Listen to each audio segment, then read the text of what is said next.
ক্রয়মূল্যের ও বিক্রয় মূল্যের অনুপাত 20:30 হলে লাভের শতকরা হার। এইরকম অঙ্কগুলি করার জন্য আমাদের প্রথমে ধরতে হবে, যেহেতু অনুপাত আকারে ক্রয়মূল্য লাভ বিক্রয় মূল্য দেওয়া আছে, তাহলে ধরি ক্রয়মূল্য সমান 20x। আমি ডাইরেক্ট এখানে 20 লিখতে পারবো না, এই কারণে এখানে অনুপাত আকারে দেওয়া আছে, এখানে 20 লিখতে হবে, তার জন্য আমি x ধরলাম। ক্রয়মূল্য x, বিক্রয় মূল্য 30x।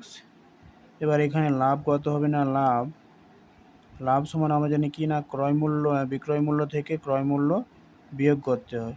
বিয়োগ করলে কি উত্তর, না আমাদের এখানে 10x যদি হয়, তাহলে লাভের এখানে আমাদের চাইছে না লাভের শতকরা হার কত, না